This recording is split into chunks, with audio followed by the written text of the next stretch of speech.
নমস্কার, আমি আরুষি ঘোষ। আজকে আমার নিবেদন কবি সুকুমার রায়ের লেখা জীবনের হিসাব। বিদ্যে বোঝাই বাবু মশাই চড়িশকের বোটে, মাঝিরে কয় বলতে পারিস সূর্যি কেন ওঠে, চাঁদটা কেন বাড়ি কমে, জোয়ার কেন আসে। বৃদ্ধ মাঝি অবাক হয়ে ফেলফেলিয়ে হাসে। বাবু বলেন, সারা জনম মল্লিরে তুই খাটি, জ্ঞান বিনা তোর জীবনটা যে চারি আনাই মাটি। খানিক বাদে কহেন বাবু, বলতো দেখি ভেবে, নদীর ধারা কেমনে আসে পাহাড় হতে নেমে। বলতো কেন লবণ পোড়া সাগর ভরা পানি। মাঝি সে কয়, আরে মশাই অত কি আর জানি। বাবু বলেন, এই বয়সেও জানি শোনে তাকি।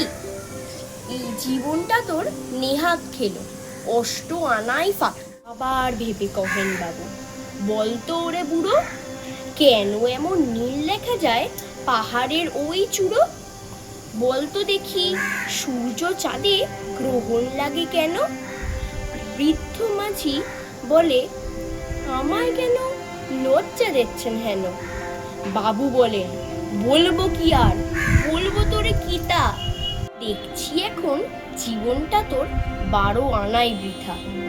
খানিক বাদে ঝড় উঠছে, ঢেউ উঠছে ফুলে। বাবু দেখেন নৌকাখানি ডুবলাম। বাবু শুধায়, এ কি আপদ রে ও ভাই মাঝি, ডুবলো নাকি নৌকা এবার, মরবো নাকি আজি। মাঝি শুধায়, সাঁতার জানো, মাথা নাড়েন বাবু।